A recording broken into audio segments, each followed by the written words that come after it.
கட்டி வந்தவளை தலைக்கு மேலே தூக்கி வச்சு தாங்குவானி தங்கமான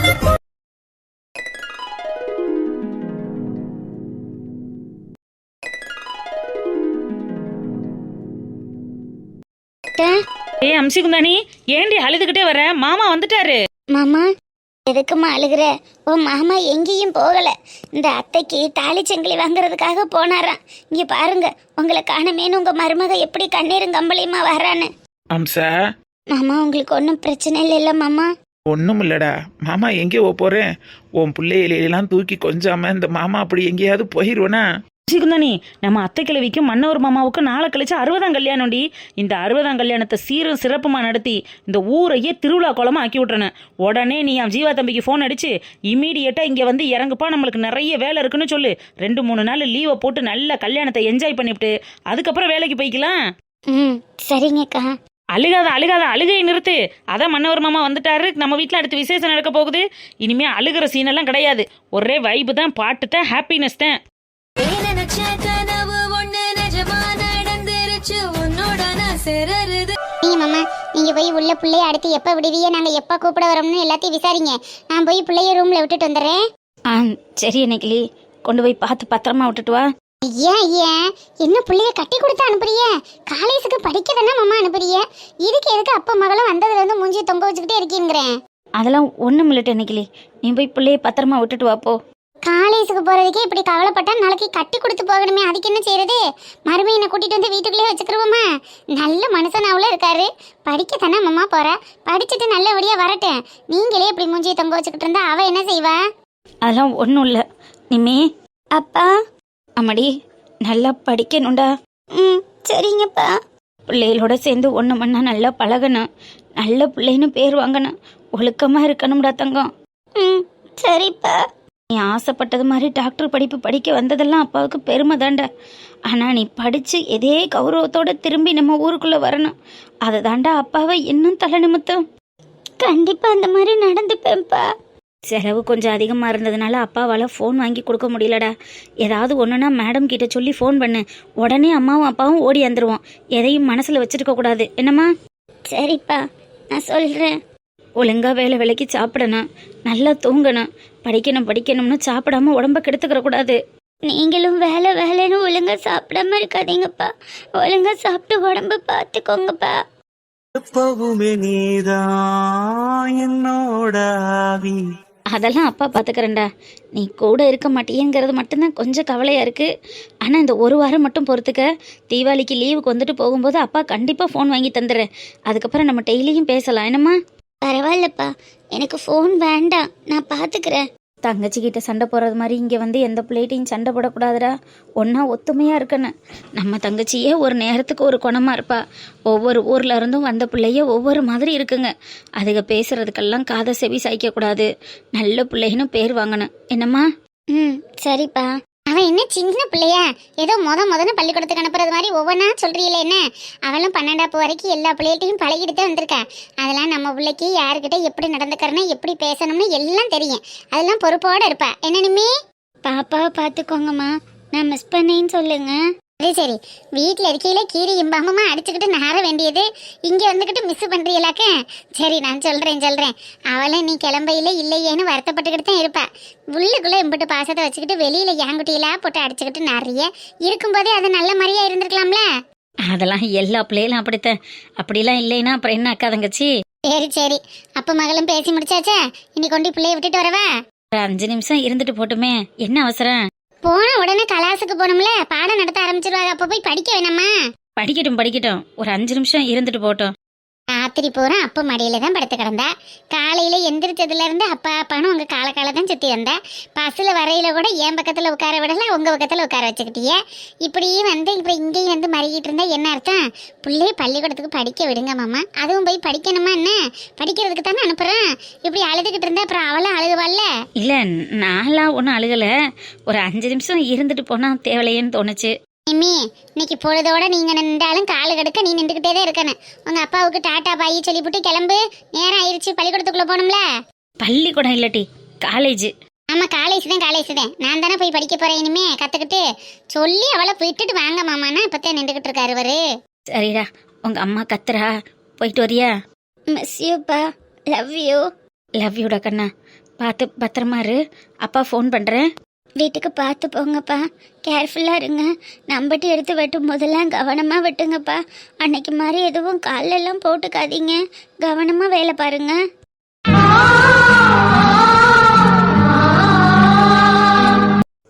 நான் பார்த்துக்கிறேன்டா தங்கம். நான் பார்த்துக்கிறேன், பத்திரமா போயிட்டு வாங்க. அம்மாவுக்கு பாப்பா ஹெல்ப் பண்ண மாட்டாப்பா, நீங்கள் அவளை அதட்டி சொல்லி ஹெல்ப் பண்ண சொல்லுங்க. அம்மா கால் வலிக்கு அவளும் தைலமும் தேய்ச்சி விட மாட்டா. அம்மா நைட்டெல்லாம் தூங்கவே மாட்டாங்கப்பா. நீங்கள் கொஞ்சம் எந்திரிச்சு அம்மாவுக்கு கால் வலிக்கு தைலம் தேய்ச்சி விடுங்க. சரிடா, நான் தேய்ச்சி விட்றேன். அம்மா ஈரத்தோட இருந்து தலைவலியை இழுத்துக்காதம்மா, தலையை காய வச்சுட்டு வேலை பாரு. ஈவினிங் டைமில் தலை குளிக்காதம்மா. சரிம்மாக்கா, நான் பார்த்துக்கிறேன், நீ உடம்ப பார்த்துக்க. சரிம்மா.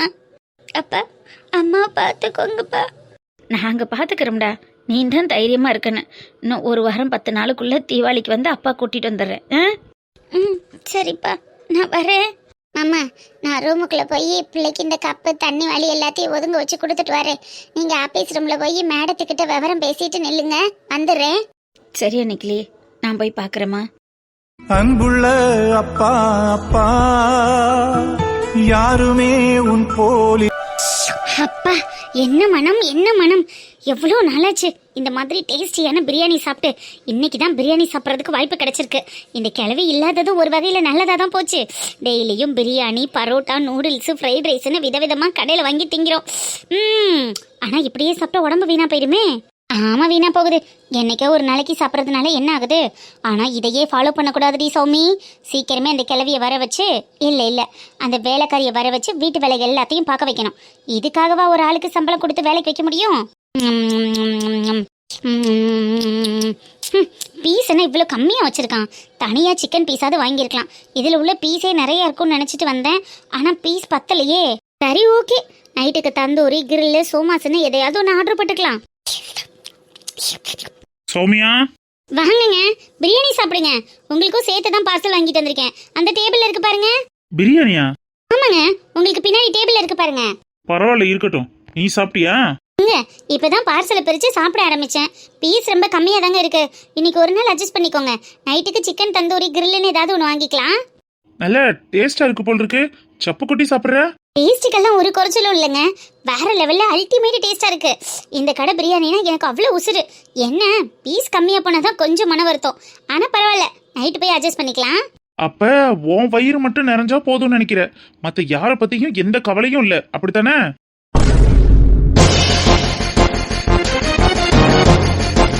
இப்ப என்னாச்சு? உங்களுக்கு தானே ஒரு பார்சல் வாங்கிட்டு வந்திருக்கேன், எடுத்து வச்சு சாப்பிட வேண்டியதானே? ஏதோ நான் மட்டும் வாங்கி கொட்டிக்கிட்டது மாதிரி பேசுறீங்க. என்ன ஒப்புக்கு இவன் ஏதாவது சொல்லுவானேன்னு எனக்கு ஒரு பார்சல் வாங்கிட்டு வந்திருக்கியா? இப்ப என்ன பிரச்சனை உங்களுக்கு? எதுக்கு இப்ப தேவையில்லாம டென்ஷன் ஆகுறீங்க? சாப்பாடு தானே வாங்கிட்டு வந்து சாப்பிட்றேன். ஏன் உனக்கு சமைக்க தெரியாது? கையில ஏதாவது கேடா? வீட்டுல உட்காந்து சமைக்க வேண்டியதானே? ஹோட்டல் ஆர்டர் பண்ணி உட்காந்து தின்னுட்டு இருக்க. நான் ஹோட்டல் ஆர்டர் பண்ணி சாப்பிட்றதுனால உங்களுக்கு என்ன கேடு? ஓவரா பேசினா வாயை உடைச்சிருவேன். வீட்டுல அப்பா பொழுதோட பட்டினியா கிடக்காரு, அவருக்கு நான் ஒவ்வொன்றும் கடையில வாங்கிட்டு வந்து கொடுத்துட்டு இருக்கேன். நீ என்னடானா ஹாயா போய் பிரியாணி வாங்கிட்டு வந்து தின்னுட்டு இருக்க. உங்க அப்பா தான் பிரியாணி சாப்பிட மாட்டாரு, இல்லைன்னா அவருக்கும் ஒரு பார்சல் தான் வாங்கிட்டு வந்திருப்பேன். தனியாவா உட்காந்து தின்னுட்டு இருக்கேன்? உங்களுக்கும் வாங்கிட்டு வந்து கொடுத்துட்டு தானே தின்னுட்டு இருக்கேன். ஏய், எனக்கு வாங்கிட்டு வந்து கொடுத்தியா இல்லையா நான் கேட்கல. வீட்டுல அம்மா இல்ல, அப்பாக்கு சமைக்க ஆள் இல்லைங்கிறது தெரிஞ்சிருந்தோம் உனக்கு மட்டும் நீ ஹோட்டல்ல ஆர்டர் போட்டா என்னடி அர்த்தம்? அப்ப அவரை பார்க்கல உனக்கு எப்படி தெரியுது? வயசான காலத்துல அந்த மனுஷனுக்கு இப்படி கஷ்டப்படுத்துற, நாளைக்கு உனக்கும் இதே நிலைமை தான் வரும்னு கொஞ்சம் கூட யோசிச்சு பார்க்க மாட்டியா? என்ன சாபம் கொடுக்குறீங்களா? இது சாபம் இல்ல சௌமியா, நீ செய்யறது தான் உனக்கு திரும்ப வரும்னு எடுத்து சொல்றேன். நீங்க எடுத்து சொல்ல வேண்டிய அவசியமும் எனக்கு இல்ல, உங்க அப்பாவோட நிலைமையும் எனக்கு வராது. நான் என்ன அவர் மாதிரி ஒன்னும் இல்லாமல உட்காந்துருக்கேன். ஓஹோ, மேடம் ரொம்ப கோடீஸ்வரியா இருக்கீங்களோ? ஆமா, நான் பிசினஸ் பண்றேன், டெவலப் பண்ணுவேன், பெரிய லெவல்ல எனக்கு டர்ன் ஓவர் வரும். அப்ப நான் கோடீஸ்வரி தான். உங்க அப்பா மாதிரி ஒன்னும் இல்லாம இந்த ஒத்த வீட்டை மட்டும் நம்பிக்கிட்டு ஒண்ணு நான் உட்காரலையே. நான் பிற்காலத்துல என்ன தேவையோ அதையெல்லாம் சேர்த்து வச்சுட்டு தான் உட்காருவேன். என் புள்ள கையை எதிர்பார்த்துட்டு ஒண்ணு நான் இருக்கணும்னு எனக்கு எந்த அவசியமும் இல்லை. என்னது கோடிக்கணக்கில் டேர்ன் ஓவர் வருமா? அந்த டேர்ன் ஓவருக்கு காரணம் யாருங்கிறது ஞாபகத்தில் இருக்குல்ல? எதையும் மறந்துட்டு பேசாத சௌமியா. வயசான காலத்துல அந்த மனுஷனை பட்னியா போட்டுட்டு நீ உட்காந்து பிரியாணி தின்னுட்டு இருக்க. உனக்குலாம் எப்படி உடம்புல ஒட்டுது? இங்க பாருங்க, சும்மா சாப்பிட்ற நேரத்துல வந்து கையா முய்யான்னு கத்திட்டு இருக்காதீங்க. உங்களுக்கு வேணும்னா எடுத்து சாப்பிடுங்க, இல்லைன்னா வச்சுட்டு போங்க, சேர்த்து சாப்பிட்டுக்கிறேன். சும்மா வந்து நொய்யின்னு தேவையானவங்களே போய் அங்க உட்காந்துருக்காங்க. நான் இவங்களுக்கு பணிவிட பண்ணணும்னு என்ன அவசியம் வந்துச்சு? ஏன் உங்க அம்மாவுக்கு ஒண்ணுன்னா நீ செய்ய மாட்டியா? உங்க அப்பாவுக்கு ஒண்ணுன்னா நீ பார்க்க மாட்டியா? அவங்க தான் வந்து பார்க்கணும், இவங்க தான் வந்து பார்க்கணும்னு ஏதாவது சட்டம் இருக்கா? வீட்டில் உள்ளவங்க தான் பெரியவங்கள பார்த்துக்கறணும். அப்புறம் எதுக்கு மருமகன்னு நீ இருக்க?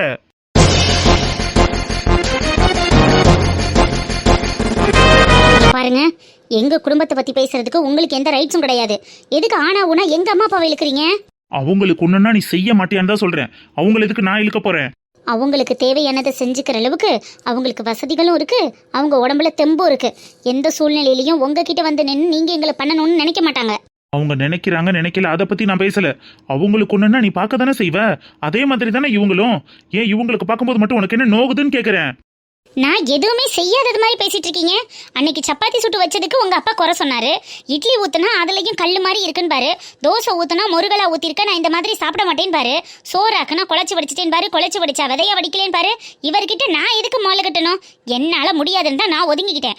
எனக்கு தேவையானதை நான் செஞ்சுக்கிறேன். சும்மா எப்ப பார்த்தாலும் சோறுன்னு அதையே சொல்லி சண்டை போட்டுட்டு இருக்கீங்க. உங்களுக்கு வேற வேலையே இல்லையா? எத்தனை வாட்டி நீ சோறாக்கி கொடுத்துருப்ப எங்க அப்பா குழஞ்சு போயிருக்குன்னு சொல்லியிருக்காரு. எத்தனை வாட்டி நீ இட்லி ஊத்தி கொடுத்துருப்ப எங்க அப்பா வேகலைன்னு சொல்லியிருக்காரு. எதுக்கு சௌமியா அநியாயமா பழி போட்டுட்டு இருக்க? நீ இவ்வளவும் பண்ணி கொடுத்தீனா அவர் உன்னை தங்கம்னு தலையில தூக்கி வச்சு தாங்குவாரு. என் மருமகளை போல உண்டான ஊரெல்லாம் சொல்லி பெருமை பித்திட்டு வருவாரு. அவரை பார்த்து சும்மா கண்டமேனிக்கு பேசிட்டு இருக்க. ஆமா அப்படியே சொல்லிட்டு வருவாரு. தெரியாது சொல்றவரை பத்தி. பொண்டாட்டி இருந்தா போதும், 24 மணி நேரமும் பொண்டாட்டி அருகில உட்காந்து என்னை பத்தி ஏதாவது ஒரு குறை சொல்லி புறணி பேசிக்கிட்டே இருக்க வேண்டியது. இப்ப பொண்டாட்டி இல்லாததுனால உங்ககிட்ட கொலை சொல்ல ஆரம்பிச்சிட்டாரு. அப்படியே ஓங்கி அரஞ்சேன்னு வையேன். எங்க அரங்கி பாப்போம். சி, நீ எல்லாம் ஒரு பொம்பளை. உன்னெல்லாம் அடிக்கிறத நினைச்சாலே எனக்கெல்லாம் அசிங்கமா இருக்குடி. ஆனா ஒண்ணு ஞாபகம் வச்சுக்க, இன்னைக்கு அவங்களுக்குன்னா நாளைக்கு உனக்கு. அதே இடத்துல அதே கட்டில உனக்கு ஒரு கட்டில போட்டுட்டு பக்கத்துல இடம் பிடிச்சுக்க. இதே மாதிரி நிலைமை நாளைக்கு உனக்கும் வரும் எனக்கும் வரும். அதை மறந்துடாத. வரும்போது வரட்டும். அதை என்ன பண்ணணும், எப்படி சமாளிக்கணும்னு எனக்கு தெரியும். நீங்க வந்து எனக்கு அட்வைஸ் கொடுக்க வேண்டிய அவசியம் இல்ல. பார்க்க தன்னடி போறேன். நீனும் ஒரு பிள்ளைய பெத்து தானே வச்சிருக்க. இதே நிலைமை உனக்கு வரல, அன்னைக்கு நான் என் பேரை மாத்திக்கிறேன்டி. ஆமாம்மா, இவர் பெரிய முனிவர். சாப விட்டுட்டு போறாரு, எங்களுக்கு பழிக்க போகுது பாரு. அப்படியே பழிச்சாலும் அதுக்கான பலனை நான் அனுபவிச்சுட்டு போறேன். யாரும் என்ன நினைச்சு கவலைப்பட வேண்டிய அவசியம் இல்ல. சாப்பிடும் போது சும்மா வந்து கத்திக்கிட்டேன்.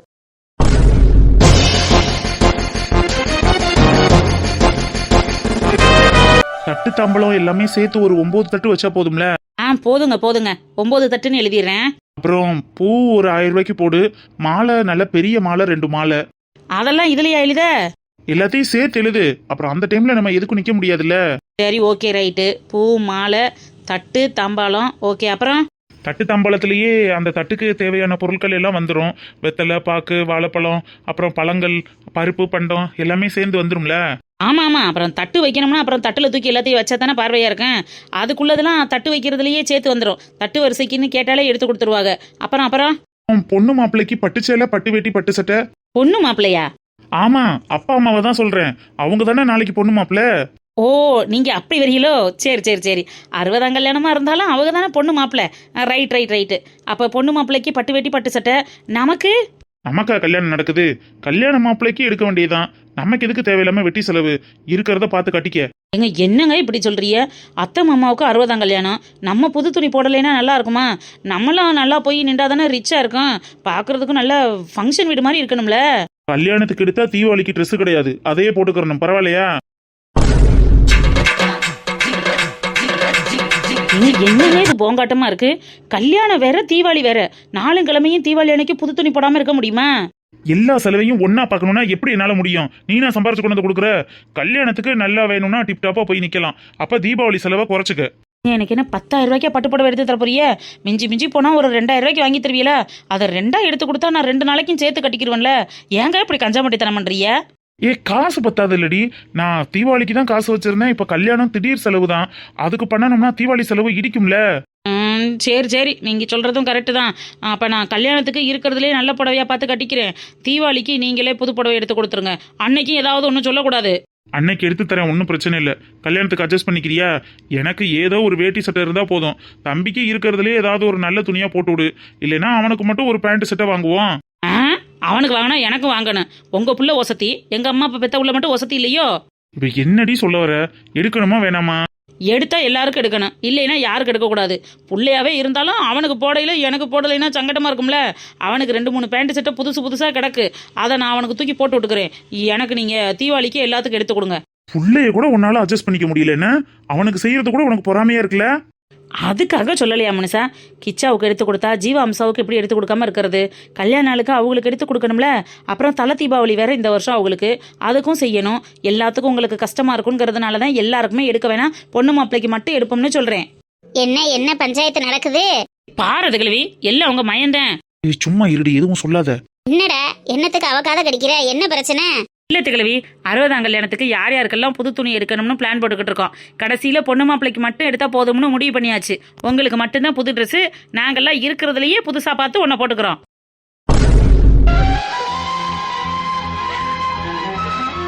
அது என்னடி எங்களுக்கு மட்டும் புது துணி? எங்களுக்கு அதெல்லாம் எதுவும் வேணாம். என் கல்யாணத்துக்கு என் மன்னவர் எடுத்து கொடுத்த பட்டு இருக்குல்ல, அந்த பட்டை நான் கட்டிக்கிறேன். அந்த பட்டு வெட்டியை அவர் கட்டிக்கிறேன். அட சும்மா ஈரத்து கிழவி, 35 வருஷத்துக்கு முன்னாடி எடுத்த பட்டு புடவையவும் பட்டுச்சலையவும் கல்யாணத்தன்னைக்கு கட்டுவியலோ? ஆண்டி, அந்த புடவைக்கு இருக்கிற மதிப்பு வேற எந்த புடவைக்கு இருக்கு? நான் செத்தாலும் அதை தூக்கி போட்டுதான் என்னைய பிதைக்கணும். அம்மா, நல்ல நேரத்துல என்ன பேசிக்கிட்டு இருக்கீங்க? பேசாம வாயை வச்சுக்கிட்டு இருங்க. இல்லடா, ஒரு பேச்சுக்கு சொல்றேன். சேலை துணிமணி இருக்கு, எங்களுக்கு வேணாம்ப்பா, நீங்க எடுத்துக்கிறங்க. தம்பிக்கு, ஜீவா அம்சாவுக்கு எல்லாருக்கும் எடுங்க.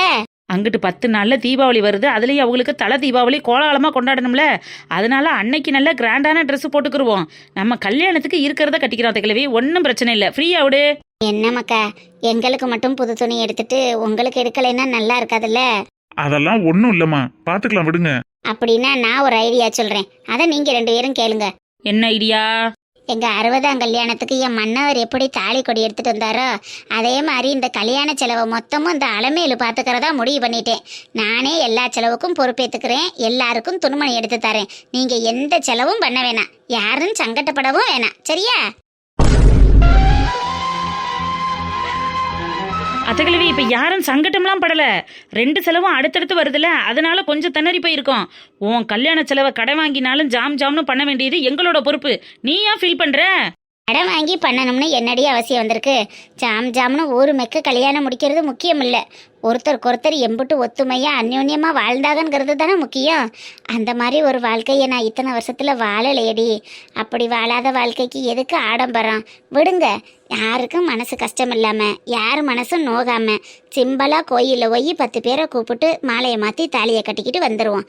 எதுக்கு தேவையில்லாத செலவு சொல்லு?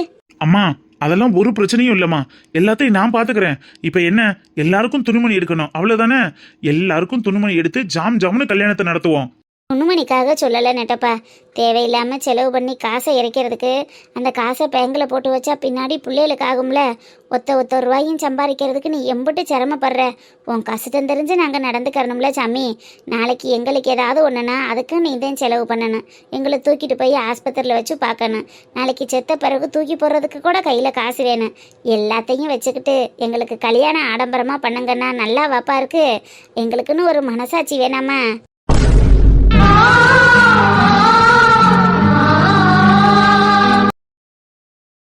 என்னம்மா இப்படி பேசுறீங்க?